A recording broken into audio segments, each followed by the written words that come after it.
दोस्तों नमस्कार। वैसे ही आप देख सकते हैं मेरे पीछे खेतों में आया हूँ। तो यहाँ एक ख्याल मेरे मन में आया। आज अमर उजाला अखबार पढ़ रहा था। एक लेख मैंने पढ़ा। कोई भूपिंदर कुमार साहब थे।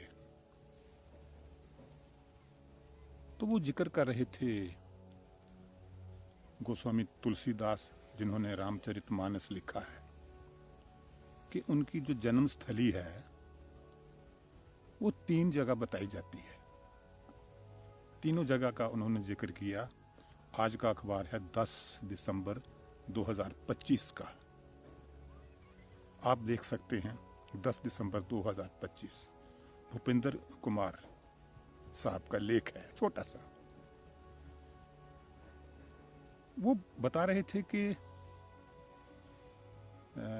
गोस्वामी तुलसीदास का जन्म 1554 यानी कि 1554 एडी हुआ।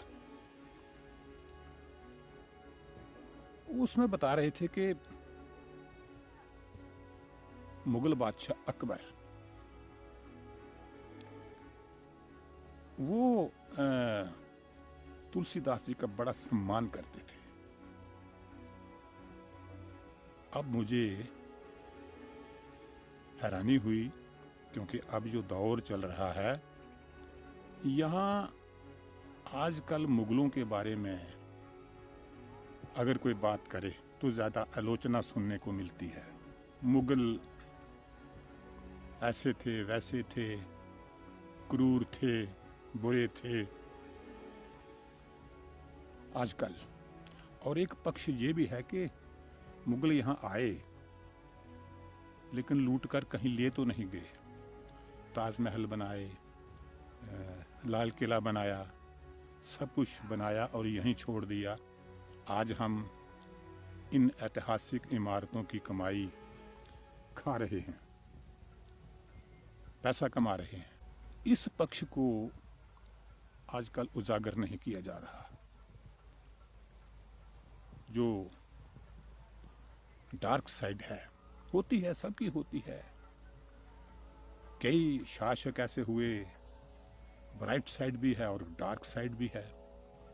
दोनों रोशना होनी चाहिए। लेकिन मुगलों के बात अगर हम करें आजकल, तो ब्राइट साइड जो है वो उसको इरेज करने की कोशिश लगती है मुझे। आम जनता में ऐसी भावना पैदा की जा रही है।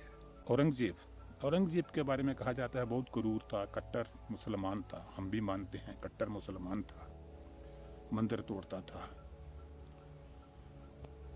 लेकिन जागीरें भी उसने मंदिरों को दी हैं, ये जिक्र कोई नहीं करता।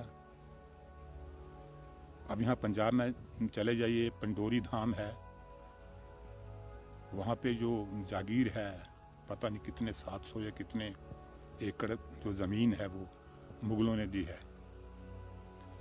और आज मैं जिस लेख की बात कर रहा हूँ, जो भूपिंदर कुमार साहब ने लिखा है, उन्होंने लिखा है कि अकबर ने गोस्वामी तुलसीदास जी को 96 बीघे ज़मीन दी थी और ये कहा था, ये लिखा था कि कोई इस ज़मीन को उनसे छीन नहीं सकता।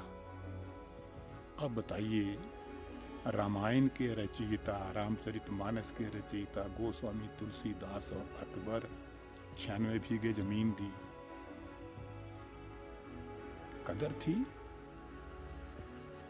गोस्वामी तुलसीदास जी की कदर थी, रामायण के रचयिता थे। और ये भी हमने पढ़ा है कि वो विद्वानों को अपने दरबार में बुला के रामायण महाभारत वगैरह जो हिंदू ग्रंथ है उनका अनुवाद कराते थे। तो फिर बुराई कहाँ हुई? हाँ, राजाओं महाराजाओं के कुछ अपने शौक होते हैं, वो कई हिंदू राजाओं के भी रहे होंगे। अयाश होते हैं, बहुत कुछ करते हैं राजा महाराजा पुराने, जो बहुत करते थे। कईयों के इतिहास हैं। तो उनको ना खंगालते हुए मुगलों को इरेज कर दो, ऐसा लगता है मुझे। लेकिन मेरी यही गुजारिश है आपसे कि भाई एक बात करिए, दोनों पक्ष देखिए, डार्क भी और ब्राइट भी, दोनों को रोशना कीजिए। कोई लिहाज नहीं होना चाहिए, अच्छा बुरा दोनों। तो ये एक संतुलित सोच होती है। तो ये बात सुनाने का मेरा मकसद यही था कि संतुलित सोच रखिए, संतुलन रखिए अपने विचारों में, सोच में। ये वाद जो है ना, ये अच्छी बात नहीं है। वाद विवाद पैदा करता है, तो विवाद पैदा नहीं होने चाहिए, हमारी सोच संतुलित होनी चाहिए।